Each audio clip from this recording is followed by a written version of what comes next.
afternoon, everyone that's watching this on the on our Zoom webinar, and good afternoon to everyone else that's watching this on Facebook Live. If you have any comments, questions, please do put them into the comment section on Facebook or through the Q&A function on Zoom, and I'll get those over to our experts. We're doing a great, and I think a very important live this afternoon. This webinar is really around physical and mindset well-being during the lockdown. So I have my resident expert Piers Mummery on alongside Akash Vaghela and Martika Swaby, who will be introducing themselves very, very shortly. So again, with COVID-19 and the Small Business Support Center that we've set up, the whole purpose is to provide you all with guidance, an opportunity to get some insights and maybe some strategies and inspiration for things that you could be doing in your business or around your business during this COVID-19 pandemic. This, as I say, this session itself is a very important session. I think it's something that both Piers and I have been thinking about and talking about a lot as well. So without further ado, I'd like to introduce my panel of experts. I'm going to go ladies first because we are gentlemen here. Martika, welcome to the welcome to our webinar session. Would you like to tell the world a little bit about yourself? So I'm Martika Swaby. I am the founder of Benevolent Health, and we help to improve emotional well-being through coaching, consulting and mentoring. I'm a psychotherapist by background, so have quite a lot of clinical experience, and for the last few years working more in the corporate space. So I'm very happy to be here today, Ketan. Thank you for inviting me, and it's a great opportunity that you're giving small businesses to learn from your great resource here, so thank you very much. No, that's amazing, and thank you for sparing the time. I know you're a busy lady, you've got quite a few different webinars and lives going on at the same time, so thanks for sparing that time. I'd like to also introduce Akash. Akash, tell us a little bit more about you and what you're doing as well. Thank you. So my name is Akash Vaghela, and I'm the founder of R&T Fitness, an online one-to-one coaching company where we focus on helping regular busy people get into the shape of their lives and use the physical as the vehicle for the greater good in all areas, whether that may be their career, their relationships, their mindset, overall. So we're firm believers that by focusing on the physical and building that physical foundation, you can use it as a vehicle for the greater good in all areas of your life. Amazing. I've seen quite a few of your transformations that you guys have done. Got quite a lot of people, these six packs. Maybe I need to start thinking about one of them. No better time to do it. One of them programs. Well, yeah, got no excuses now for sitting at home. And last but certainly, show, Ketan. Sorry. You have to stop the cooking show. Have to stop the cooking show. Yeah, exactly. And last but not least, Piers, just a little update on you and everything that you're doing. Oh yes, good afternoon everybody. I just heard the word six-pack and was about to leave. So I'm an entrepreneur. I've been around for 25 years running businesses in all different types, building them, selling them. So passionate about business, and particularly interested in this session because of the element about mental and physical well-being during arguably one of the world's greatest crises to hit us. And I think for all those business people out there, it's really, really important to get your mind, body and spirit all aligned. So happy to be here and really looking forward to this. Wonderful. So we're going to get into this. I can see there are a few people on Facebook. Hi, Ramonda. I can see Harry Singers. Look, he's been looking forward to this one. So this is going to be quite interesting. Just as you said, Piers, I think, you know, there's this kind of big, strong element around mindset and well-being and mental well-being, but I think there's an intrinsic link to the way we eat, what we eat, to the way we are physical during this kind of lockdown period. So kind of just let's get the context set out first. As we all know that since sort of the end or to mid to end of March, we have been on lockdown. It's a completely new experience for a lot of people. We've talked about remote working, and we've talked about, you know, all the other things that people need to think about their business during during lockdown, but kind of this is a novel experience, not just for young people or old people or parents in this respect. You're juggling so many different things. You have to manage your house, you've got to manage your work, you've got to manage friends, social contacting, all these different things that need to be going on. And I want to kind of start off with you, Martika, to give a little bit of an insight, primarily around what you believe this lockdown is having as an impact when it comes to people's mindsets and, I guess, their mental well-being. Yeah, I think it's helpful to probably start with a definition of well-being, because I think well-being means different things to different people. And obviously today we're talking about kind of physical and mental well-being. But for me, well-being really is about kind of health, happiness, prosperity. And, I guess my story, when I first met you, I was like, Ketan, you need to help me to build a way out of my full-time job, which at the time for me wasn't connected to my purpose and my values. And I think there's something about this lockdown period that is enabling people to be more introspective, to think about actually what are the important things to me. So I think it's an opportunity of great connection with family, with loved ones, with community, but it's also a really uncertain time. And I think uncertainty really produces a lot of fear in our community and a lot of fear in ourselves. So, for example, we've seen lots of panic buying, and it's been coined the bog roll pandemic, and people going crazy to buy toilet roll, and we've seen shops emptied of like rice, pasta, basic necessities. And we've also, recently I've noticed the impact of social isolation or social distancing on people. So for example, I was out running a few days ago, and just simple eye contact, smiling at people, which is something I do usually, people were looking away or trying to kind of move towards the side to keep the distancing. And so there's something that fear is doing to us that is probably quite difficult to speak about and to bring to a level of conversation that gives a deeper understanding. I think it's something new for all of us. And, we have to, I guess, manage uncertainty. And that's a real challenge, I think. You brought some really, really good points in there about, obviously we think about panic buying, and this is more behavioral things. I think people see other people doing it, and then all of a sudden they think, well, if they're doing it, I should be doing this. And there's this kind of follow the piper type of mentality here. But you touch on certain things where things like social distancing and isolation, I think the fear and the panic. Akash, let's bring you in on this case here. And I've got a couple of questions, which I'll get to shortly already. So obviously this is going to be a popular session. How does that have an impact on the way that people relay their physical well-being? I mean, being in lockdown, you're kind of confined to the four walls of your house, and it's not just about the exercise thing. I mean, this impact on our mind and our well-being from mentally, as Martika's kind of opened up, what impact is that having physically? Yeah, I mean, before that, I want to touch on what Martika said, because she made a really good point in that there's so much fear and anxiety and uncertainty around. And there's one thing we can control, and that's our physical being. We can still control what we put in our mouths. We can still control how we move it. I know we can't go to the gyms, or we can't go out for walks multiple times a day, but we can still move within the house. And there's a lot of control that we can still have on our bodies and our minds that is easy to forget about, because there's so much uncertainty and overwhelm. It's a new environment, it's a new working day, it's a new routine. There's all these new things that are moving around that you've just sometimes got to bring it back to yourself and bring back the foundation, which is the physical. You can focus still on what you eat, you can focus on what you put in your mouth.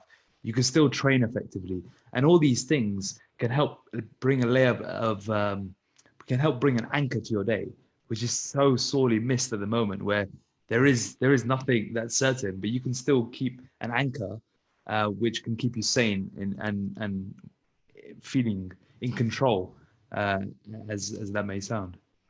So you used the word anchor here. Actually, one of the things that Piers and I have discussed on a number of different webinars is routine. And one of the things we talk about, and we can go back into this a little bit more when we start to we talk about more about mindset again, is just like getting dressed as if you're going to work, and being kind of sets this kind of routine back up into your mind.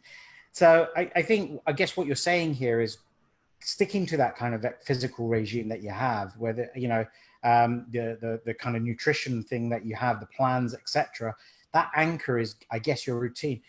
It's the only thing you can hold on to at the moment. It's the only thing that's the only thing you can hold on to, because it's still within your realm of control. And what you said about routine, it is all about routine. It's about, we call it the 3 S's: the structure, strategy, and systems. And you need those three. The strategy and the system. You need the structure in your day in order to build everything around, and then you need a strategy to be able to execute it, and then you need the systems in place in order to tick off your training, your nutrition, your hydration, your sleep, and all these factors that improve your physical and mental well-being. It's interesting. Piers, have you got anything you'd like to add on there? I mean, a couple of really interesting points there, and I think, to Martika's case, if you look at this in the context of, a lot of people refer to this as we're going through a grieving process. Mm-hmm. And one of the things, my sister, in fact, she's a psychotherapist and has studied grief counseling over the last 15 years, is when you're dealing with a major trauma, it's almost a kind of depression. And to get through that, you have to prepare your mental framework to be able to cope. And the coping mechanisms come down to very basic things. When people suffer from depression or trauma, sometimes they find it hard to get out of bed in the morning. Mm. We have to keep the context around this. And I think, something I like a lot is Maslow's hierarchy of needs, which, if you start with the most fundamental one as a physiological need, the second one is a safety need, then you've got a belongingness and love and self-esteem and so on. But those first two are actually being challenged right now. And I think that's a very important point, which is, physiologically, we are sitting here, and some people can go into a flat spin over this about, if I catch a virus, I can die. Mm. And that plays at the real core of your being. So to put anything else on top of that, it sometimes can be quite tough. But so it's about keeping context here. And as you said, we talked a lot about the anchors here. And I think, certainly to Akash's point, you are in control physically of what you can put in your mouth. And I've got my routine going. So every day, and it's killing me, by the way. So I'm going out on a bike ride, 10, 15, 18K every single day. Just because it gets the endorphins going, it starts me up for the day. And it's very, very hard to do it. But I think it's a really important part of my own discipline and my own routine. So I think these are excellent points. But it starts with, let's get to base camp before we go any further. Yeah. No, there are some great there's some great points in there. So as we kind of move this conversation a little bit forward, I don't want to look at it from a business perspective. I want to look at this wholly holistic as individuals, as people, and how we kind of move things forward. Our moods tend to change, and that has an impact on I guess the things that we want to eat. I've heard people binging on chocolate, for example, now, and others are binging on, just crisps and snacks and fizzy drinks and soft drinks, and making things become a little bit more convenient because they're easier to grab just as they go. And I guess then that has this vicious cycle effect of what you're putting into your body then has an impact on the way you behave and you act and you feel. In my perspective, I'm not doing anything different to what I was doing before lockdown in that respect, but then I used to work from home and I have this. But I do find myself going to bed very earlier. I find myself going to sleep earlier and wanting to wake up earlier. Now, I'm not going to be asking why that is, but I think it's just a case of that I'm on the go from 7 a.m. till probably about 7-8 o'clock p.m. And I think my brain is literally just switching off, and I don't want to get tired. I get tired. I'm not the kind of individual that needs to get up and run around, but I do walk around a lot around the house and stuff.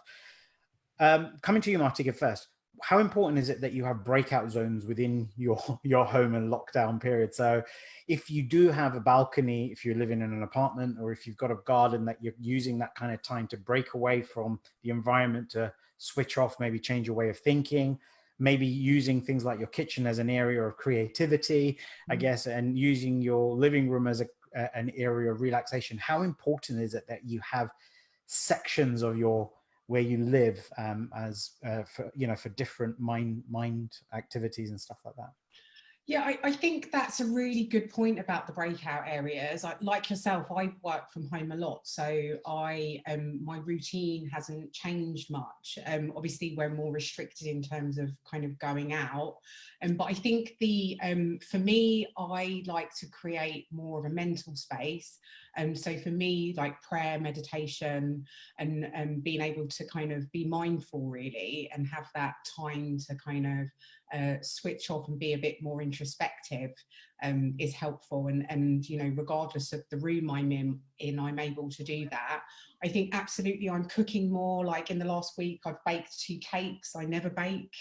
So I'm baking and getting fatter. What cakes did you make, by the way? I made a banana cake, and yesterday I made an apple cake. Oh. I made a red wine cake. A what cake? Red wine. Fantastic. Red wine cake. Very easy. It's just got red wine in a glass. So Akash, if we think about breakout areas in terms for your mind, how does that kind of play when it comes to things like physical activity? I mean, look, most people are now turning their living rooms into mobile gyms, or they're doing their planks or whatever it is they're doing in the kitchen, and you've got kids running around, you've got all this stuff going on. How important is it that people try to find kind of smaller spaces for themselves so they can get their physical routine done as well? Yeah, I like to call it compartmentalizing. And I think having been someone who I work from home anyway, so the last 3 years since I started RNT, I've been working from home every day. So compartmentalizing has been an important part of staying mentally sane as well, because otherwise the boundaries can blur between work and play and work and relaxing. So I take it as extreme as like, I do my morning writing on one cushion of the sofa, but then when I come back to that cushion in the evening to maybe watch Netflix, I can't sit on that cushion. I'll have to sit on the other side of the sofa. So it feels like a different part. I have this weird thing about writing on a sofa, which is why I use that. And then I'll do calls where I am now. And then I'll do emails in another room. And I'll just try and break it all apart. And then I'll train in another room. Now that I train from home, I have to train in another room. And what I'm doing to make it feel like I'm still going to the gym is I keep that same pre-training ritual in place. So whereas before I might have, you have your pre-drinking, you have your pre-workout drink, you put your tunes on, you might have a coffee, you go for a walk, or you take you use your car to get to the gym. All those little things I'm still doing now. So what I'll do is I'll put my music on, I'll make my one daily walk just before the gym, and then I come back, I'll write into my training log, I'll go into that room, I'll train, I'll put my phone away, pretend I'm in the gym. And then once I come out, go straight to the shower, and then carry on the day as normal. So it's important that even now you carry on those little rituals and those little precursors that you might have when you're living pre-COVID into lockdown period as well. And environment and compartmentalizing is key. And just to touch on your point about people binging on snacks, you've got to look at your environment and set it up for success. And whether it's as something, you have to do something as bold as putting a sticker on the fridge saying you're not hungry, you're bored, or putting like a red dot where the handle of the cupboard is, because most people are eating out of boredom, frustration, stress, overwhelm, anxiety, fear, all those issues. It's an emotional link. There's no other reason. You're not hungry, you're just feeling an emotion, and that needs to be filled by food. And because food is so close to you, it's easy to fill that void. I would add to that as well around sleep hygiene, because I think that's a really key thing for well-being is our sleep. And I think one of the important boundaries I set around sleep is actually not having digital products in the room. So I don't go to bed with on my phone or with the iPad. I actually leave them in another room. I have my phone because it's got an alarm, but I put it on airplane mode. So, having that really clear boundary about, not bringing digital products into the bedroom for me is a really key one to have a good night's sleep. So I think sleep hygiene and thinking about how we can improve our sleep in this time is a really good. I mean, you talked about going to bed earlier, Ketan, and I wonder if that's actually because you've got more space and you don't go to bed so exhausted, actually. Yeah, no, I feel quite I am tired and I do want to go to sleep Mm. to that extent, but then it means I fall asleep quite quickly and I get into a deep sleep quite nicely, and I wake up. I don't wake up with kind of in a cloud or in a daze. I'm quite actually surprising and feel quite focused straight, Mm. first thing I get out. I mean, I don't know if can I trademark sleep hygiene maybe I've been hygienically cleaning my sleep. I don't know. It's I try and, one of the things that we do say to people is don't consume so much media as much, because this is having an impact. Stop, trying to keep your conversations fresh and dynamic. You don't have to always talk about the same old things, because that has an impact in your brain. And I guess there's the whole thing about sleep that, normally whatever is the last thing that you've consumed is pretty much what's evidently sitting in your mind there. I've got a couple of questions. I've got it. Yeah, go on. Go ahead, Piers, while I get the question up. Also, just as I was saying earlier about that, one has to create the context for the individuals. So we have a multitude of individuals watching this, all of whom are on different stages of their own journey. And what I hear an awful lot of, just not in these webinars, but right across the board, is all the do's and the don'ts, the things we should do, the things we shouldn't do. Some of those are actually very difficult to do, depending on where you're at. So let's look at it from a mental health point of view. If you're suffering from some form of depression or anxiety or some underlying challenge anyway, to have COVID-19 layered on top and to be taken away from your friends and your family and you can't see your relatives, and we've got Easter and it's all depressing and people are dying, that's laying a huge amount of pressure on a lot of people. And there is this sense of expectation in businesses and a lot with men as well, which is we've got to be okay, put on a brave face and so on. And I want to say two things here. One is I think it's okay for people to say, I feel shit, and if you genuinely are feeling bad, that's okay.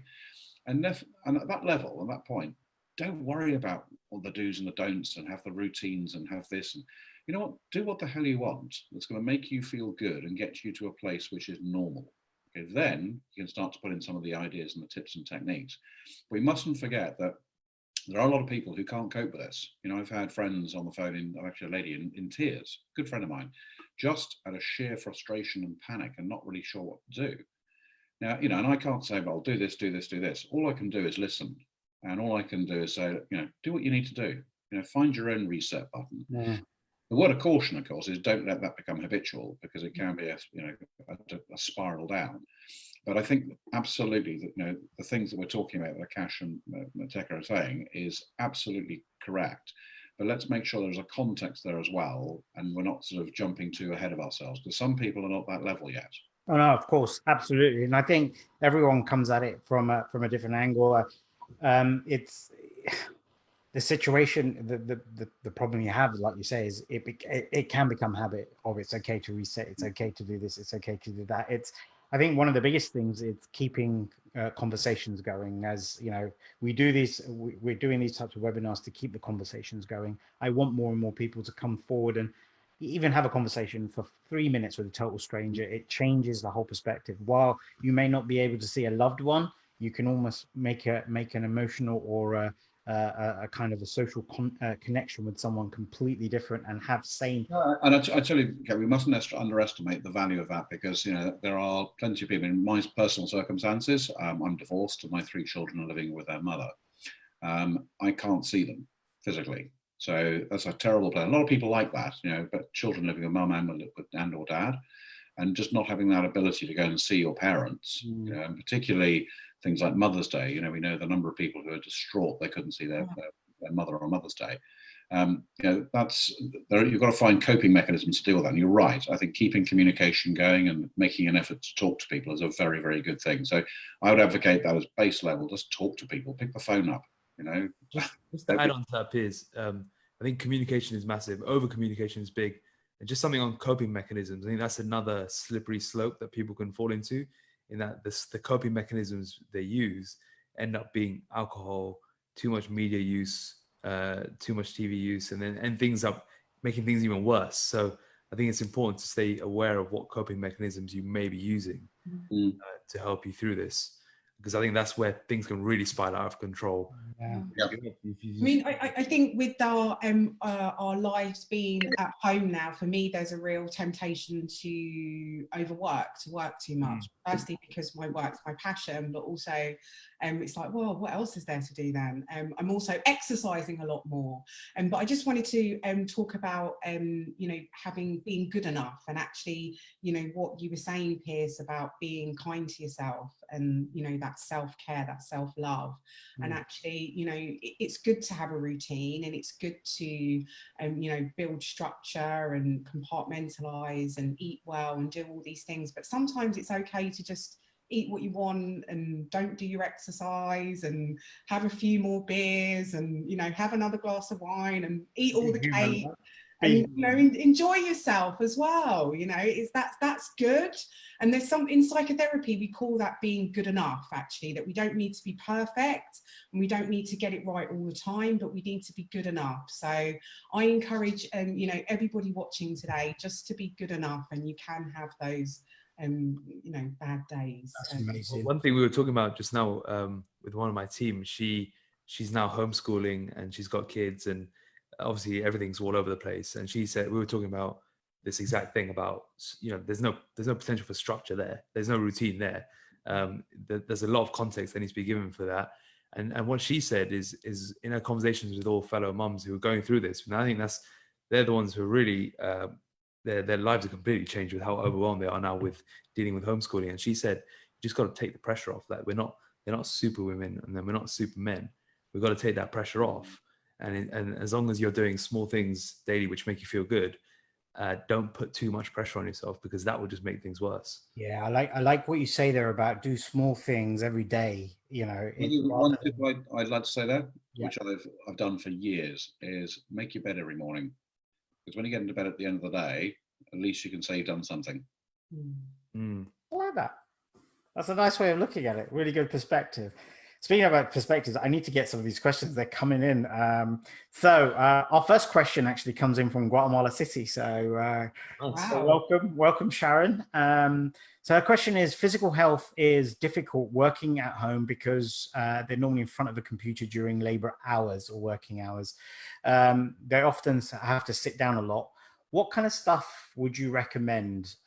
So Akash, is there kind of things that people can do while they're sort of, I guess, still having to be stuck behind a desk doing and remote working, and any kind of tips that you have on how they can engage physical exercise if they have to be stuck behind a computer all the working?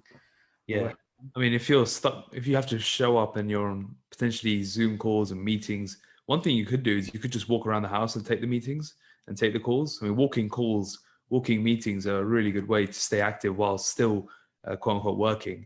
And it won't actually affect your manager or your team members who may be worried that you're not working properly. So that's an easy way to do it if you still need to be behind the desk. I mean, of course, the idea will be to train in your breaks or train before and after you have to be there. But I would say an easy way is, if you have the potential to set up like a standing desk, you could even put up like an ironing board. Just stick your laptop on that. That's an easy way to just not be stuck desk bound all the time. So an ironing board can be a standing desk very easily, or just taking calls on the go. Yeah, just don't try and balance too much on that ironing board, otherwise everything's going to go flying around basically. But no, I like that. I think changing your working habit. I mean, sometimes I take calls where I'm not on video, and literally you put my headset on, and I'm normally just I'm circumventing the kitchen island, going round and round and round in circles. But that also has that kind of movement also sparks a lot more injection of thought, of thinking, and of effective thinking. So Martika, I mean, why is that? Why is it that movement of that nature can really help you kind of think more clearly as well? So as human beings, I think that we have a mind-body connection. So there's something cognitive when we're thinking, if we're doing something, I call it tinkering, so thinking and doing at the same time.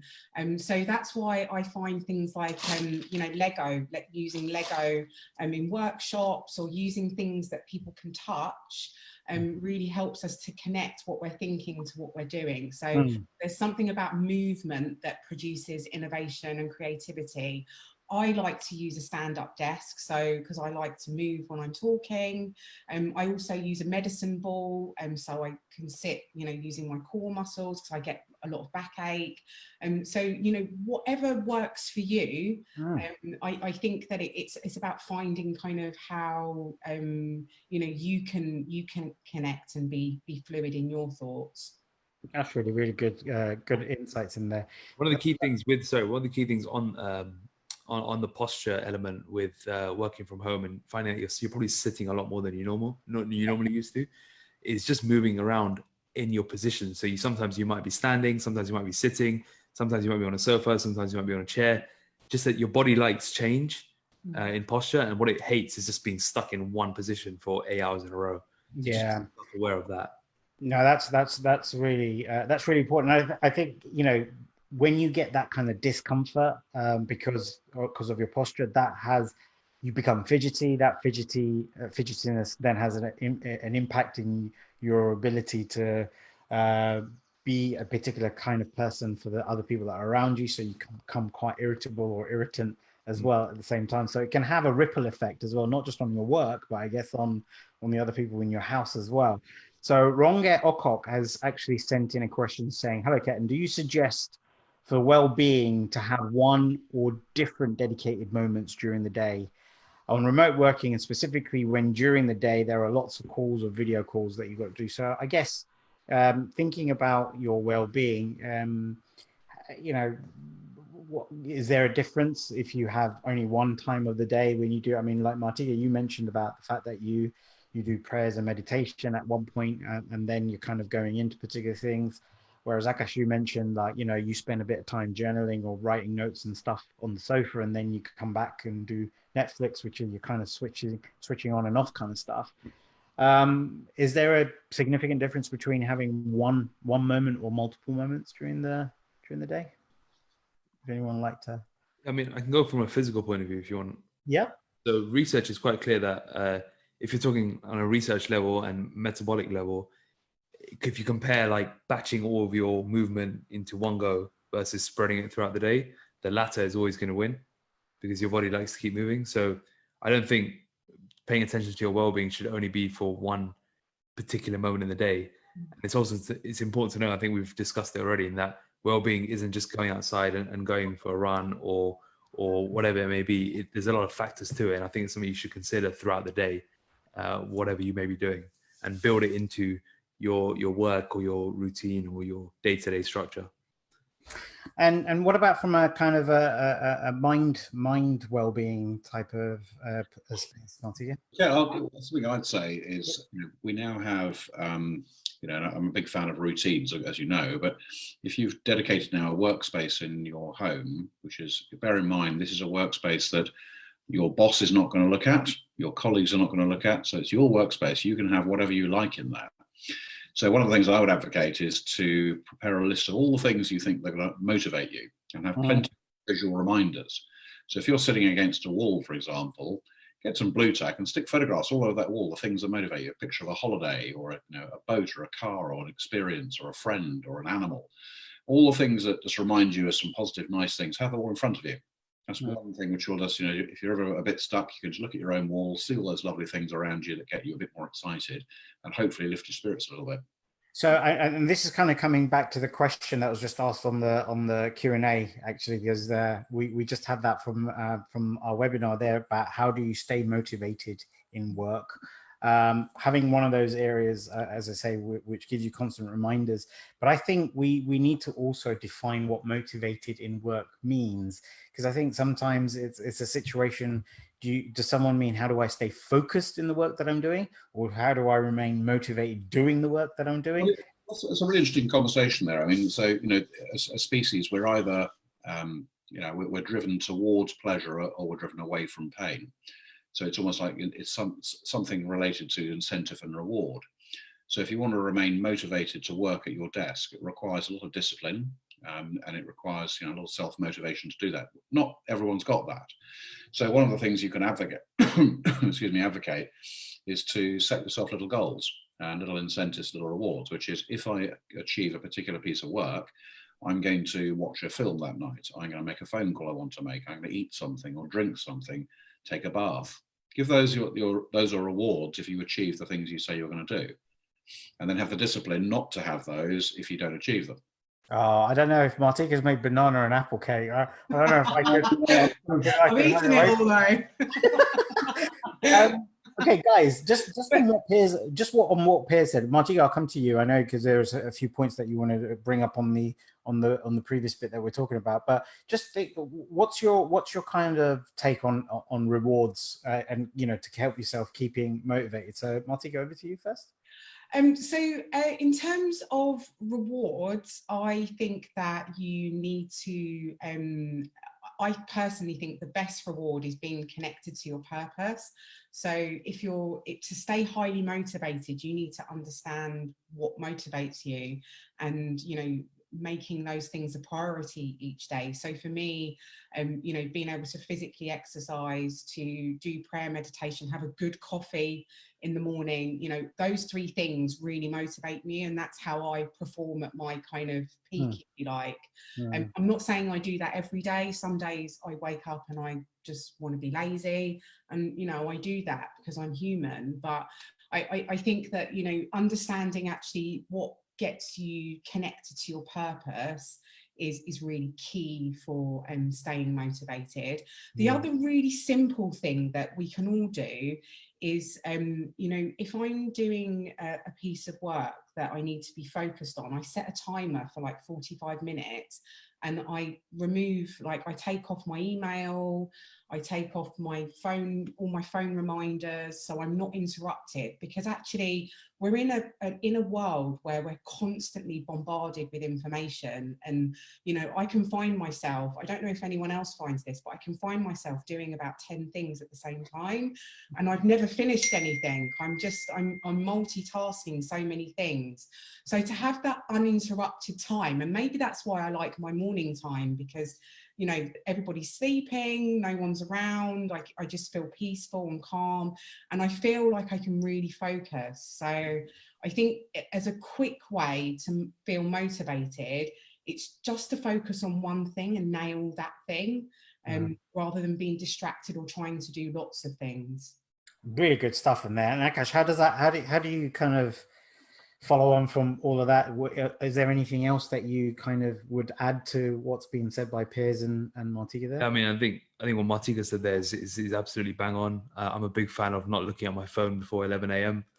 Plenty for that reason, in that I don't want to get bombarded by anything and I want to focus on the work that I'm creating. So outside of that, the only thing I would add is the topic of rewards.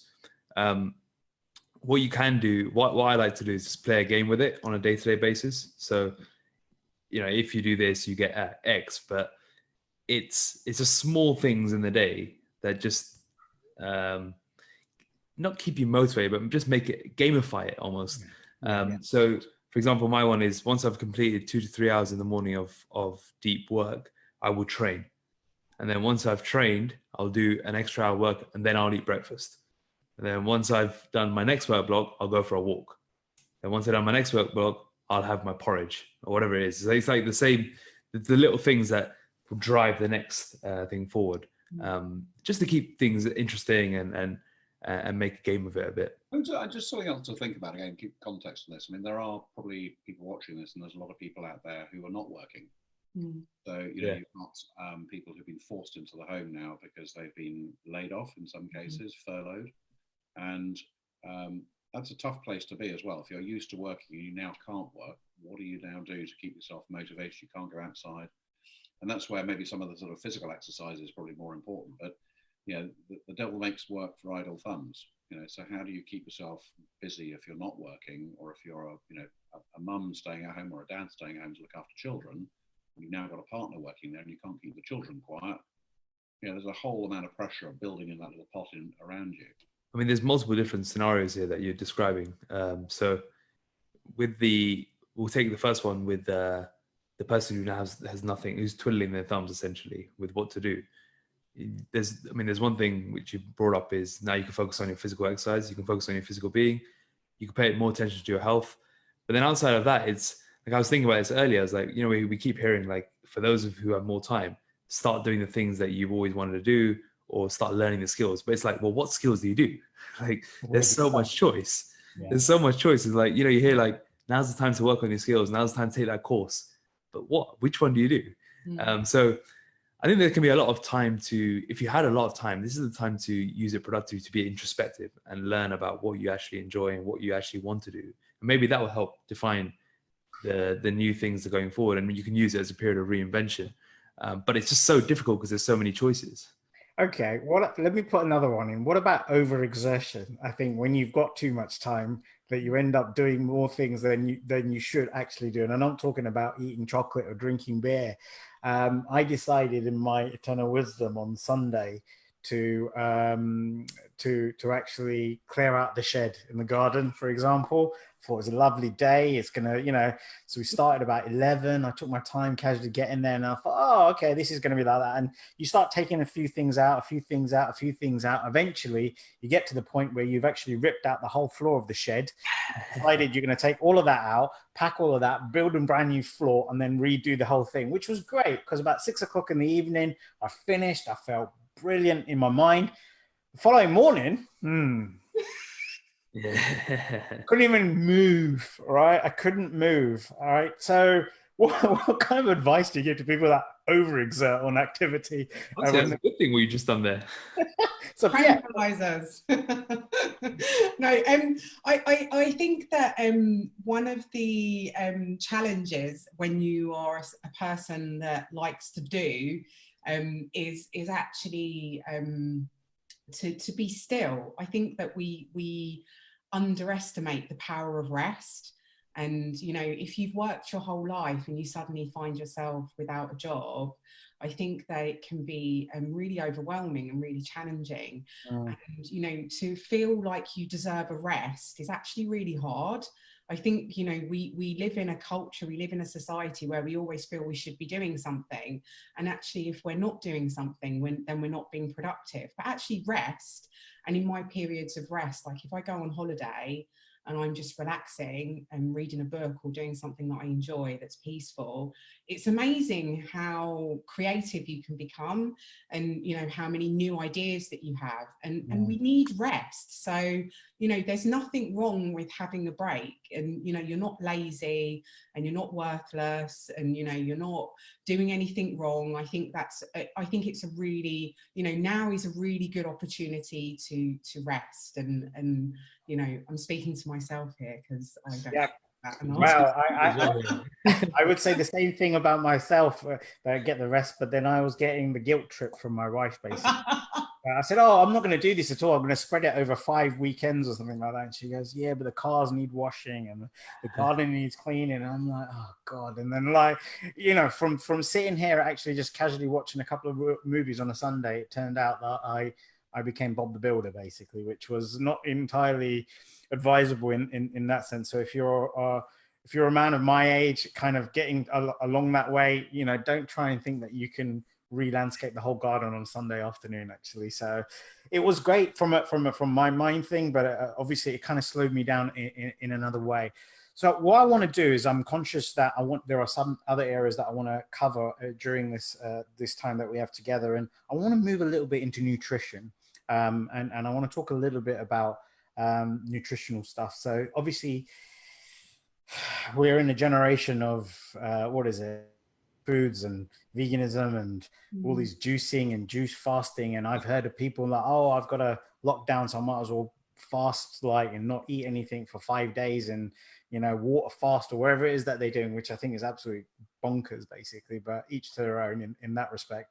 How important, Akash, is it about keeping and maintaining a balanced diet? But then also, do you have any tips on what people can maybe add to their nutrition that maybe gives them a little spike of energy or a little bit of relaxation, or in terms of their mind and things like that? Could you share some stuff around that?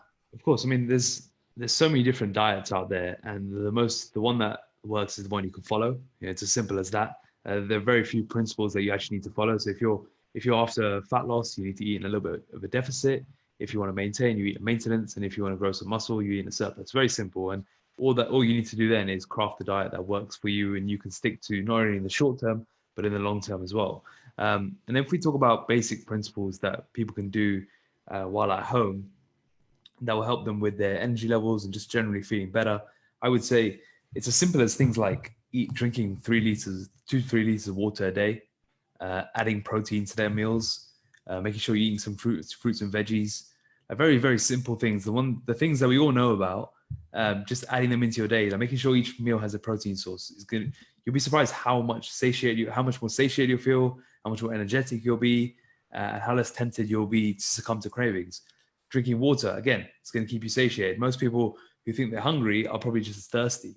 It's one of those things that we underestimate.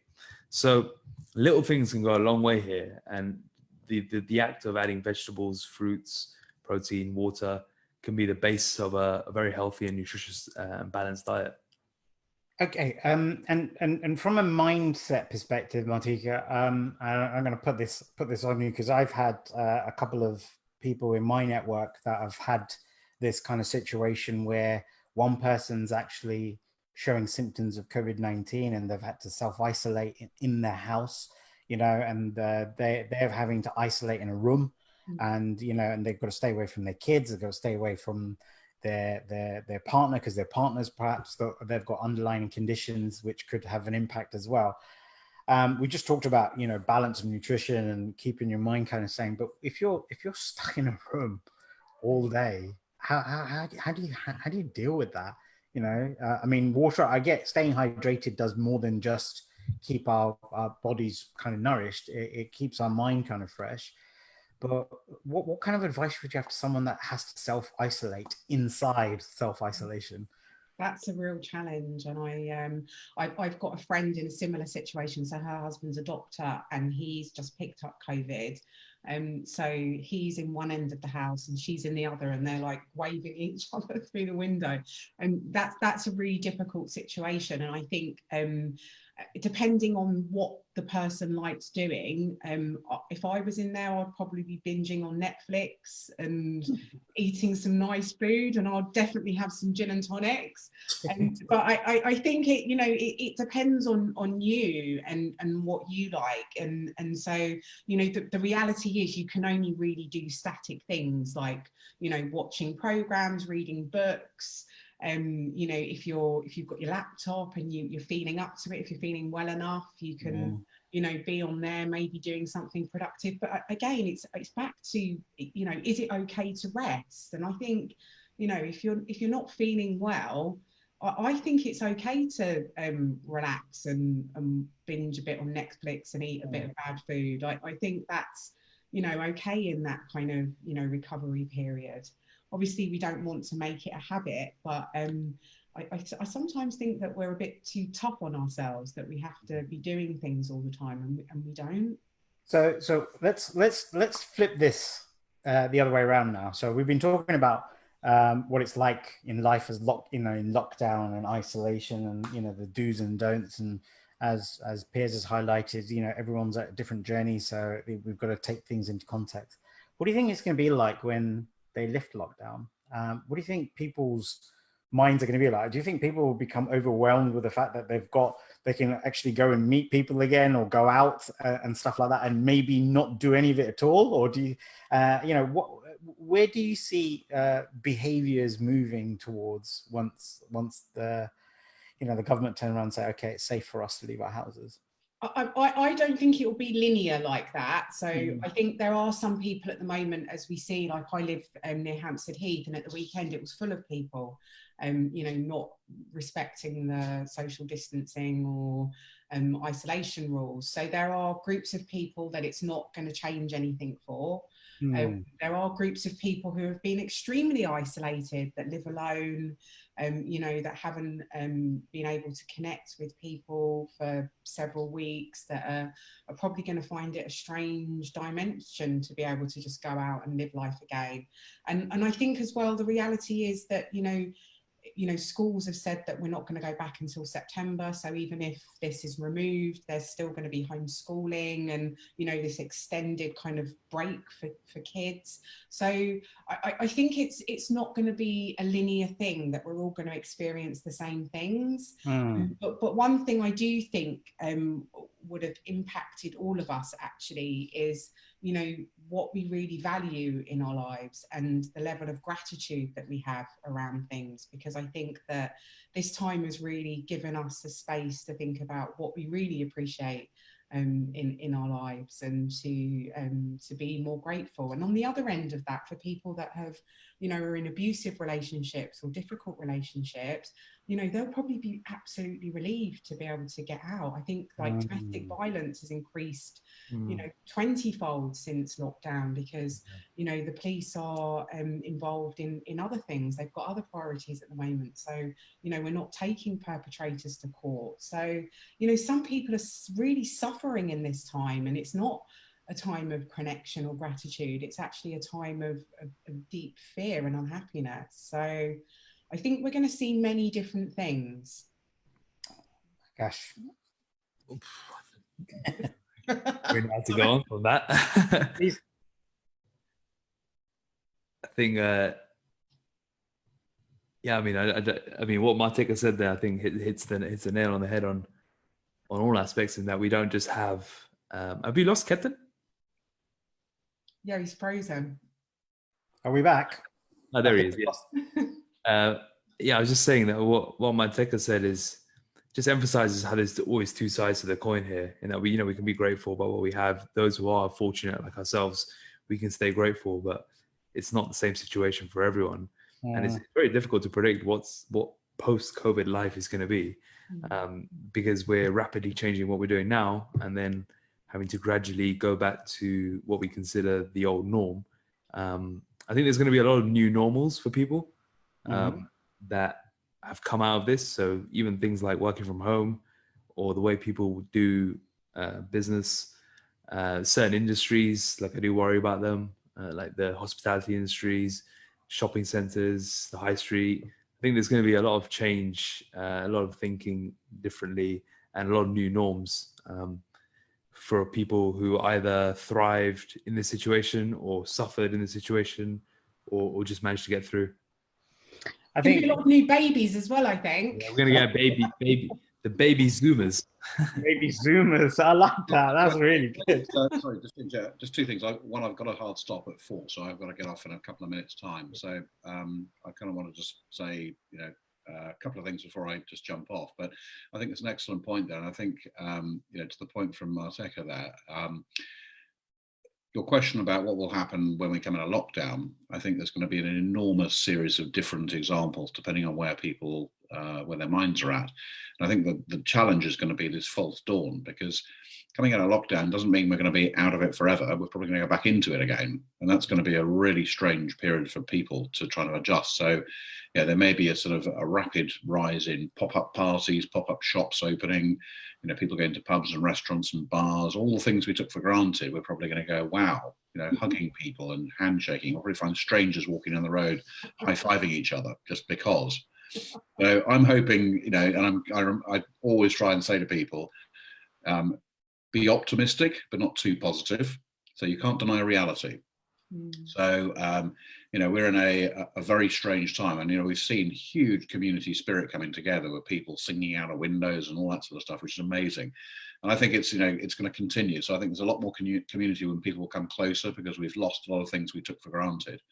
And I just say to everybody, just remain optimistic. You know, we're going to come out of this at some point. It may not be in the next few months, it might be next year, but you know what, we'll get through this like we've got through these things over years and years. But guys, I've got to dash because I've got to prepare for something in about 3 minutes time, which is very important. But anyway, listen, I really enjoyed this. Thank you so much for inviting me in here, Kat, and hopefully I added a few nuggets of wisdom there. Stay safe, and Look forward to catching up soon. Thanks, Piers. Thank you. Yeah, just keeping on the flow of the conversation that we're talking about, and I know you've got to go as well, Akash, very soon as well. What kind of tips would you have just before you go in terms of any kind of near-term advice to those that are perhaps struggling with their fitness, their movement regimes, and things like this, or feel like they're going to become fat before the time they'll be able to get back into the gym? Anything? You have any kind of last comments that you? The way I would frame this period is: what if you never had the opportunity to go back into the gym? What would you do then? Would you just not? Would you just not train? Would you not look after yourself? I think that's the way you got to frame it. I would. Kevin, would you? I'm immune to this conversation. Yeah, I mean, the reality is that if there's no gym for 6 months, you got to do something. Don't say that. Otherwise, your body's going to break down, and the reality is it could be a potential reality. So we have to start thinking: if there's no gym, what are we going to do? And sell my arm to buy some kettlebells. Yeah, I mean, I think there's massive panic buying with fitness equipment, with bands and dumbbells, and price of dumbbells gone up like tenfold. Yes, yeah. And now things have calmed down a bit, but even now the lead times for equipment is like 2 to 4 weeks. But I'm telling people, just get it, because you can do what you can now, and then use that as a progression, because you're probably going to be in this for at least 3 months. You may as well get something to continue to make progression in your workouts at home. Amazing, and I love that perspective that you've put on people. That imagine as if you're not going to get out of this. What would you do? How would you do it? And I think that gives them that kind of that kick in the head a bit more, like to look, just get on with it, rather than kind of feel sorry about yourself or for yourself in to that respect. Look, Akash, thank you for really joining us. I really, really appreciate it. I know you have to go on, on hard at 4. So, we look forward to having you back on, because the next time you're on, we're going to be talking more about those kind of training techniques. I don't know, dare I say it, but I might actually start to do some of those live while you're talking. So, wow, that'll be a viewing incentive. If anyone wants to come and see the guy do the training, Marty is already laughing. Do you know, how dare you? But no, thank you very much for coming on today, and we'll be, we'll look forward to having you back on again real soon. Okay. Thank you very much for having me. I really appreciate it. Thank you. Bye. It's like a little process of elimination, one by one. Arteka wins. Arteka wins, yeah. What's the prize? What's the prize? Well, actually, the prize is you. I want you to summarize now. I want you to summarize down now. Any kind of key tips, practical points, conclusions that you would have for people, kind of within the whole. How to look after yourself, how to give yourself that kind of rest, make sure that you matter in this day and age. I know we've got so many different types of experiences. We've got the overworked, the overstressed, to the overwhelmed, to the lazy, to the bored. Just encapsulating some real simple practical tips that people can so I think we started off with some kind of like prayer, meditation, mindfulness, like a space that you can, just be quiet and reflective, which can be used anywhere, regardless of kind of where you are in the house or where you are in your life spectrum, I guess, within this. I think there's something about gratitude and just being, grateful for the things that we do have. And being kind to people, to the people around us, to our community.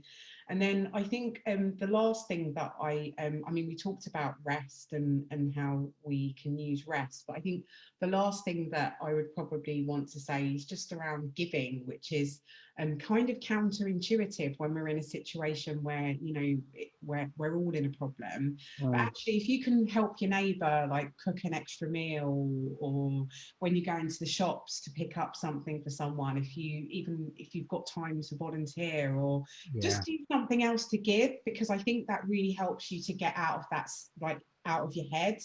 And out of your own problems, and be able to focus on someone else, even if it's for 10 minutes, half an hour, whatever time you have. I would really encourage that spirit of giving. So that would be my 4 kind of conclusions, if you like. Amazing, amazing, amazing, amazing. And look, everyone out there that's been watching this today, I mean, we're never going to be able to cover everyone's circumstances, situations, and basis. But I think, there is merit in everything that we've been discussing today that has some level of relevancy to you. I'm not saying that you've got to take all the information, but taking some of that information on and being able to do something. Understand that there are others out there just like you who are feeling the same way you are. You are not the only one that feels in this particular way. Just remember that there are people that are as maybe more fortunate than you, but just as much there are people that are unfortunate. Martika mentioned earlier today about, earlier in this conversation about those that are in abusive relationships and these things that we don't see behind the veil, behind the curtains, people that aren't able to speak up. Now, I'm not asking you to think and be in fear and panic, but it's also to understand, as something like Nathan Ott, who was on our previous webinar around remote working, said, is we're a whole generation or a planet of human doing before we're being. So do something, take some form of action, take one small step to do something which will pay yourself back some form of reward that will give you some level of sanity. So Martika, I really appreciate you coming on today. No, it's a pleasure. And if anyone, if anyone has found any of this that's made them vulnerable or touched on something that's been difficult, I'm more than happy for people to give me a DM if you've got any sort of personal questions. I welcome that if it's something to do with mental health. So yeah, so she's gonna be having apple and banana cake with a couple of gin and tonics while you're talking about. No, seriously, honestly, that's amazing. Just look, reach out. If any of you have anything that you want to talk about, Martika is the kind of person that you'd want to share that with. I mean, her extensive experience and expertise in this area will really help kind of shape things up. But as we've said, as on a number of different sessions that we've been holding since over the last 2 weeks, be there for yourself. Put your own ear mask on before you go and help others. So it's kind of a situation of, if you're feeling like you're one of those that need the help, go out and get that help. There is so many different ways and things that you can get involved with. Don't sit there festering it, letting it build up. Don't hold it down and openly communicate. And you'll see that we are changing as a community of people who are actually now starting to care a lot more about each other, starting to want to have those kind of uncomfortable conversations, or actually open to actually expressing the way we feel. So look, again, Martika, thank you very much for coming on. Pleasure. All of you guys, yeah, you too. Thank you for listening, guys. Thank you. And for all of you that's out there listening, again, thank you for if you're watching this back on record and there is anything that you want to touch base on, you can always get through the contact button on the resource center, or as I say, find Martika directly through the social channels and DM her. Next, we're up tomorrow for our last webinar of the week, and we're going to be doing a number of we're going to be taking a number of insights into how you can plan forward for additional revenue and income in your business if you're kind of self-employed. But for today and for now, thank you very much for joining me. I hope you have a great afternoon. Remember, stay at home, stop spreading the virus, and save lives. Take care. Take care. Thank you, Ketan. Bye-bye. Bye.